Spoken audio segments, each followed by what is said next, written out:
Happy holidays, EXJWs. Thank you so much for joining me for another edition of my vlog. We're counting down until the end of 2020, and what a year it has been. This has had more twists and turns than the worst roller coaster I've ever been on in my life. And I'm still here to talk about it. So I wanted to first welcome everyone. If this is your first time being on my channel, I'm the Oracle.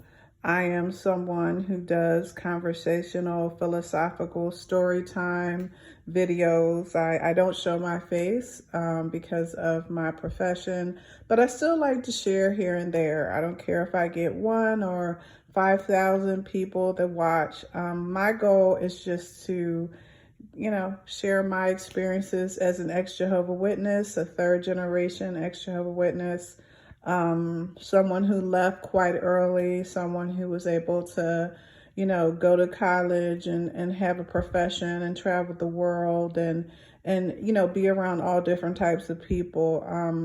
I think because I've been out for so long and I've seen the ex-Jehovah Witness community expand and change and grow. A lot of it had to do with technology and things like that.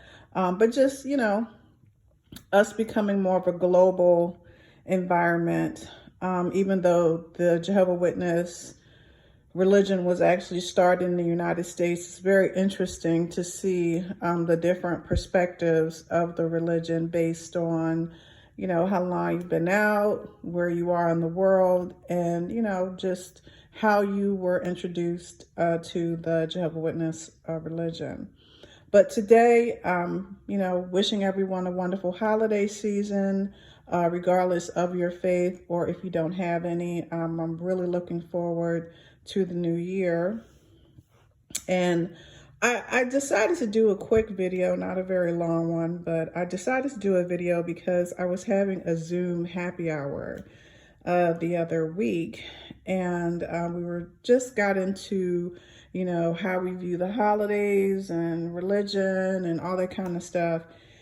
And I just started talking about that some people didn't know that I was a former Jehovah Witness, and they were all telling me their perceptions of it, but it came up that it's someone said, don't you predict the end of the world? Or, aren't you more of an apocalyptic, belief system? And I was like, no, it's actually a doomsday cult. And they were like, well, I never knew that. What's it like to grow up in a doomsday cult? And that's actually my topic for today.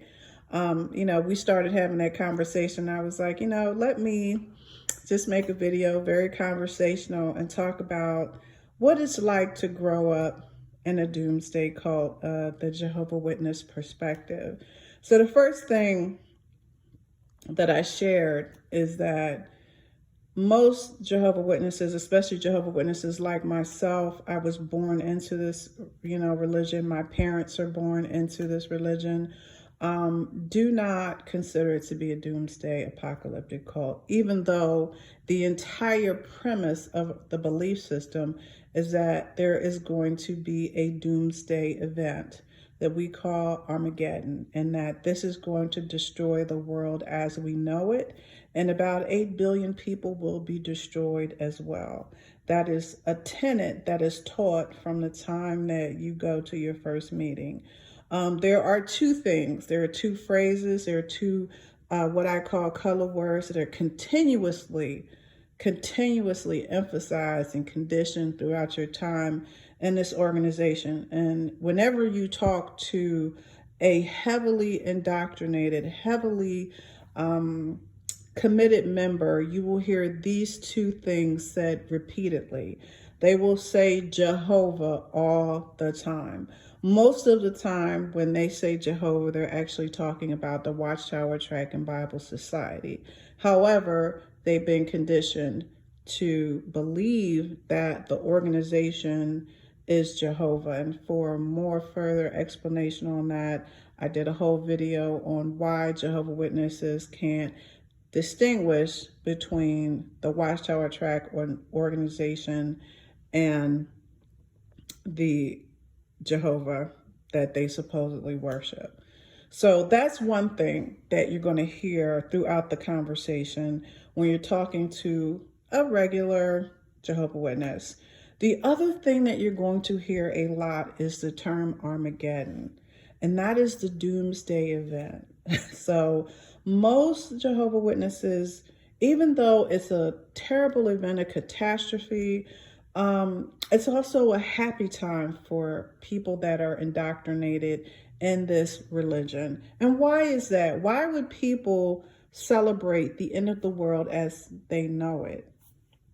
Because they're taught that there's going to be this new world order, this new order that's going to happen, and that there's only going to be a one religion, one belief system that is going to unify everyone. And so in order for that one religion to usher in, the majority of humans need to be destroyed. And so it is a celebration so that, even as I'm saying it, I get like such a horrible feeling. Like, how did I ever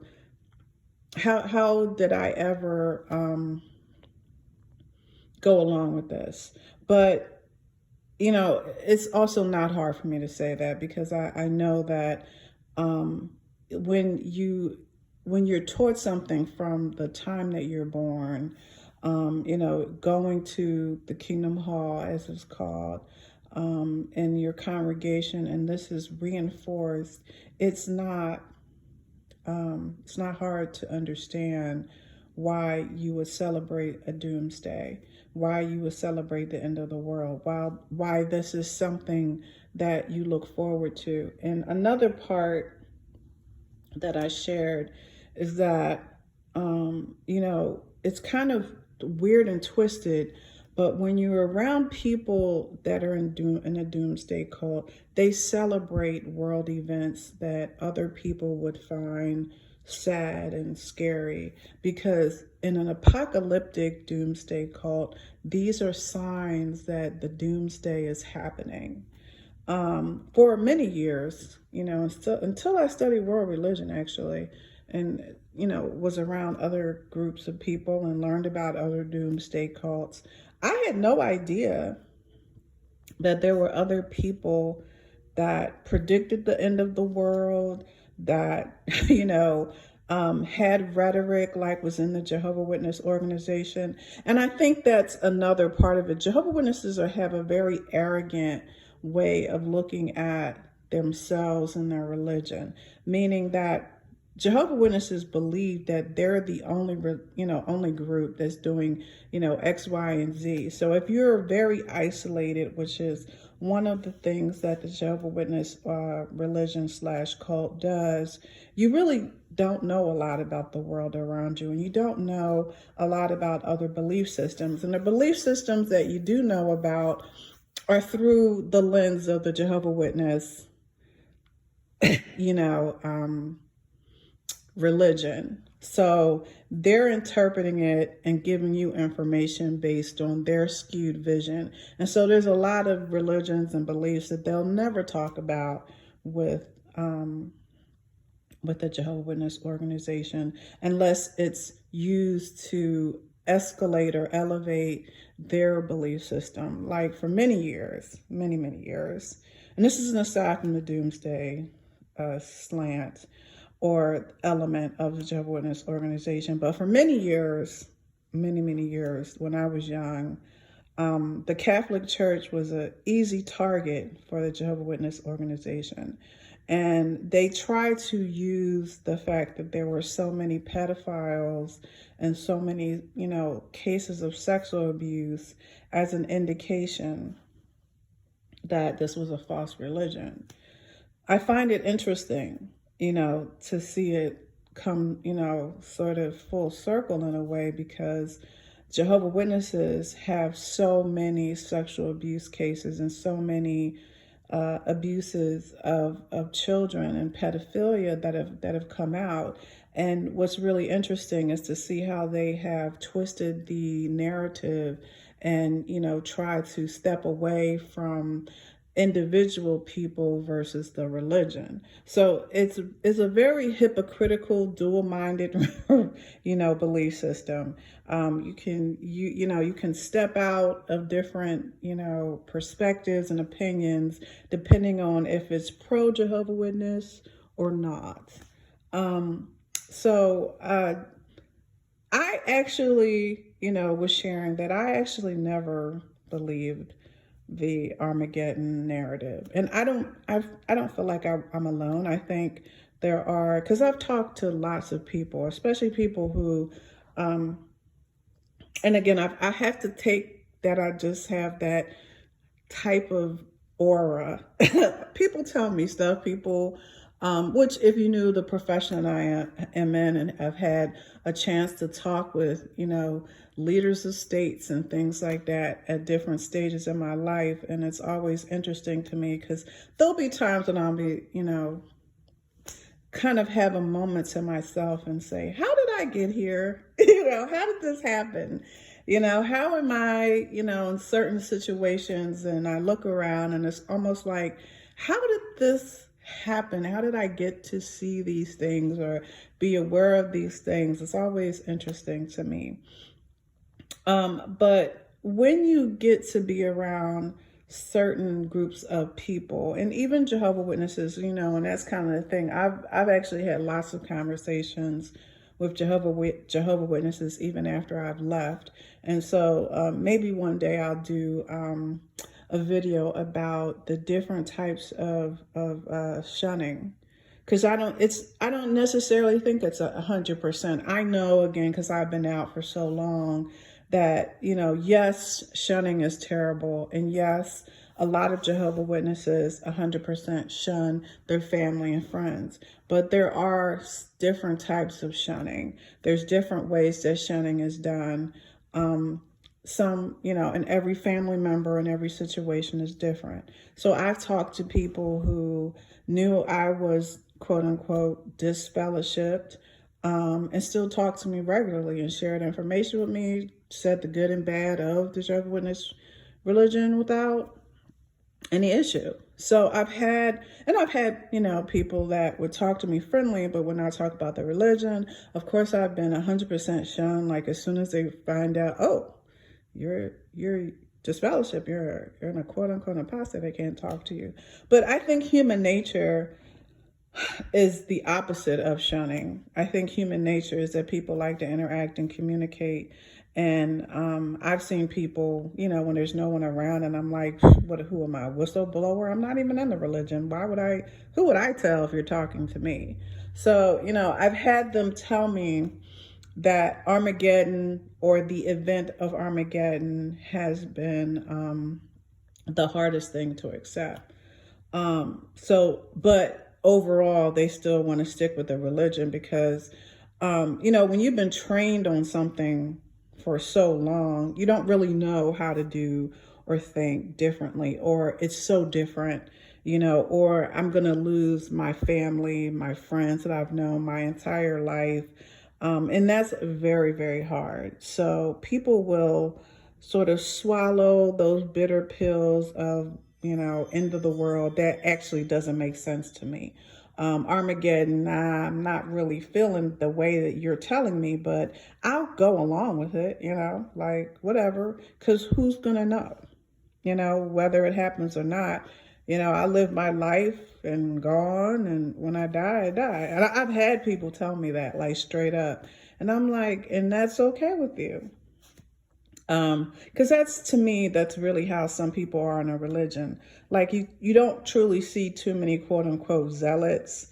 I think there are people that take some things, don't believe others, but So there's the social aspect of religion too, and that's not just Jehovah's Witnesses, Catholics. I have, one of my best friends is Sunni Muslim. She's from an East Asian country, and for her religion is more of a culture. So, there's, praying is a cultural thing. It's not just a religious thing. And I think that's the same thing with a lot of Jehovah's Witnesses. They may not believe with certain things, but the culture, the socialization part is something that they would never want to give up. And I do think that a lot of people potentially struggle with the 100% narrative of the mass killing of 8 billion people. So a few people that believe the same thing will be on the earth. And, but it is kind of disturbing to talk to those that swallow that pill. Some of the more disturbing conversations have been, people that live this idea that so many people are going to die, and then the remaining Jehovah Witnesses are going to clean up the dead bodies, and then they'll inhabit, which is weird because you're going to kill all these people, but then you'll be able to inhabit the mansions and all these beautiful places. So, it's not uncommon to be around Jehovah Witnesses that are really into Doomsday and the whole narrative of Armageddon, which, as a reminder, is when so many people are going to be killed, a mass event of destruction of all the enemies of Jehovah, which really means Watchtower Tract and Bible Society organization. And then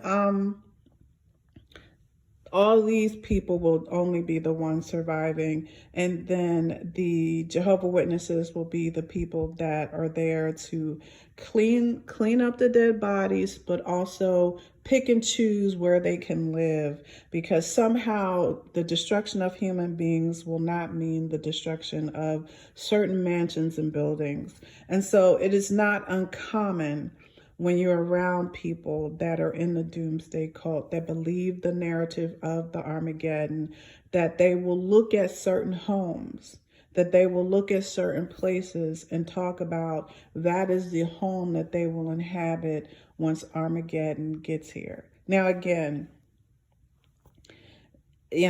so many years out of it, it sounds ridiculous, but to those people that have been indoctrinated with this type of rhetoric, it makes total and complete sense. And, one of the things that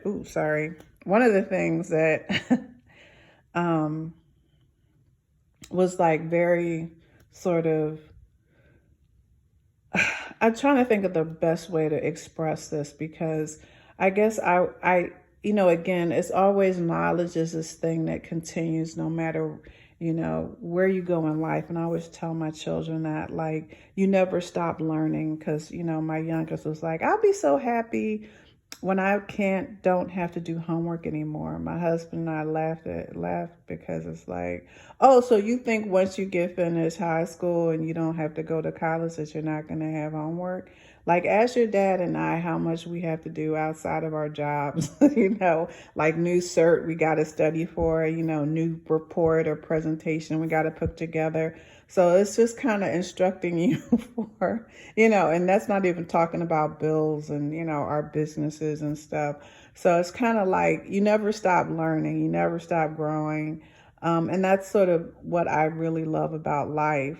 Because knowledge is a free-forming thing. You're always going to, get more knowledge and grow and expand your mind. And for me, I always think I know everything about the Jehovah Witness organization and other religions. And then I learned something that I never knew. And this is something that I brought up, I think, before in a few of my videos, when I learned about the People's Temple Church, and I learned about the Doomsday cult, the Jim Jones cult. And I didn't know, I thought I knew the story, I thought I knew it until I actually watched a documentary on the People's Temple Church. And I actually saw some of the members of this church that were still alive that actually survived the massacre. And I was speechless because I thought I knew so much about this belief system. I studied it, in graduate school, a little bit in world religion, but I never actually did a deep dive into it. When I actually watched the documentary, and it was a series on, I believe, A&E, but certainly look it up. I know Leonardo DiCaprio was one of the executive producers. They did, sort of an anniversary. And when I was listening to how this, belief system started, and, how it was so different, and how people got into it, and how they wanted to be no part of the world and consider themselves to be so different, and how they were predicting sort of the end of the world for them, and how they have gotten this, they got this land, in South America, and we're living there on this like self-sustaining land where they had homes and they were taking care of their kids, and and they had schools and all this stuff.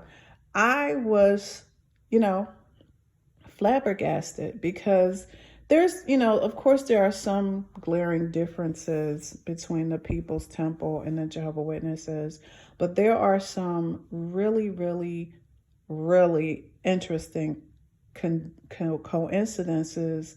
And there are the rhetoric of being no part of the world, the rhetoric of predicting the end of the world, the rhetoric of the government as the enemy, is something that you will see in a many doomsday cults. They predict when the government will turn on them. And that is the other part that I was explaining in my Zoom happy hour, is that there's a dual mind with the Jehovah's Witnesses, because in some instances they're friendly with the government, but most of the time the government is the enemy, and they're predicting when there will be a final war, and the final war will be when the government turns on this religion, and that is when they will,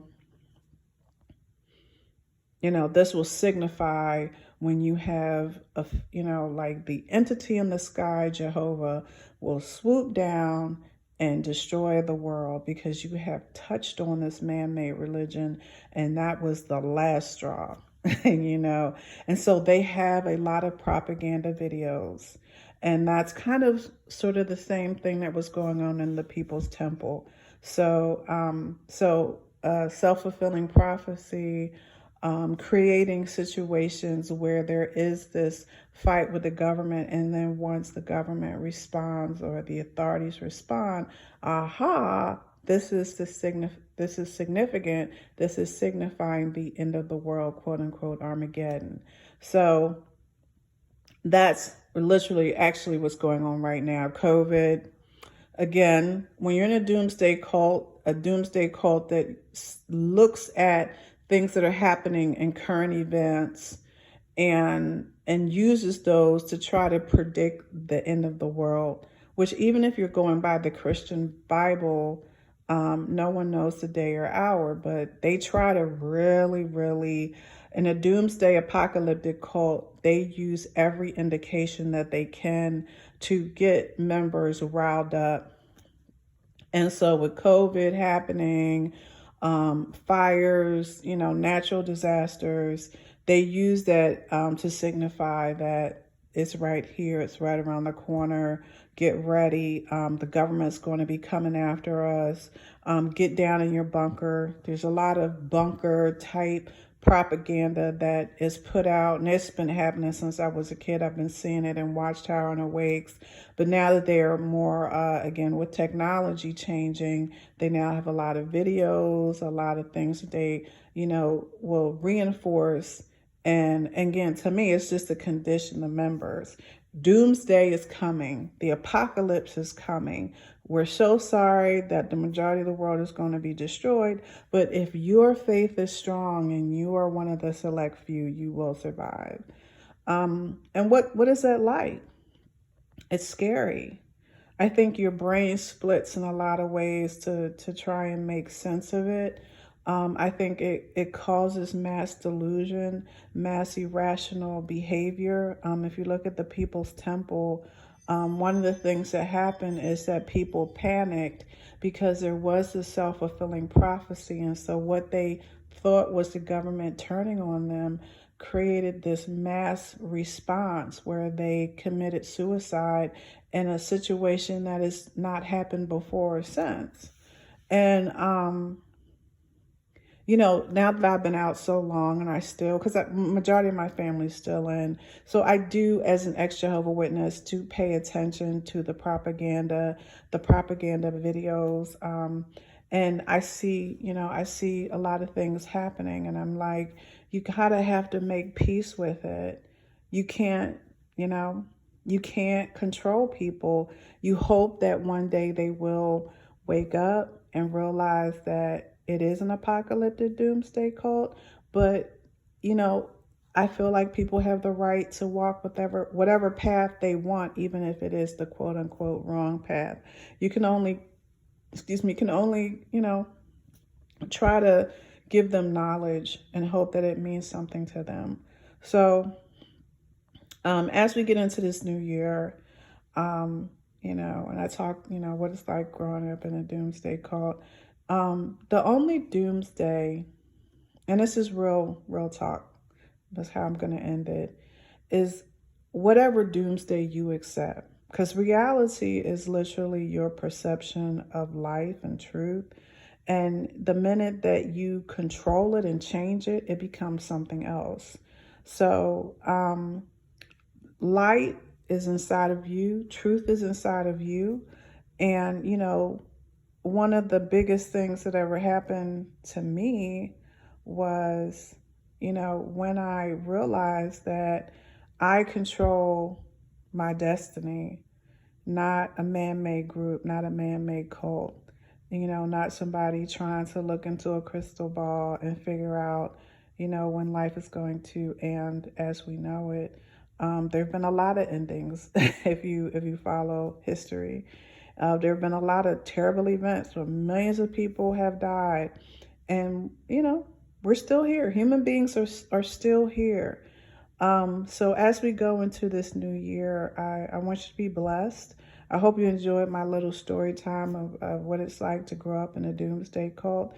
And I hope that I'm, someone who shares how, that narrative of being in a doomsday cult is actually what saved me, because when I was able to really look at it critically, I was able to walk away without a second thought. So with that, have a wonderful rest of this year, and we will talk on the other side of the new year, and I hope it's a wonderful one. Take care and be very blessed.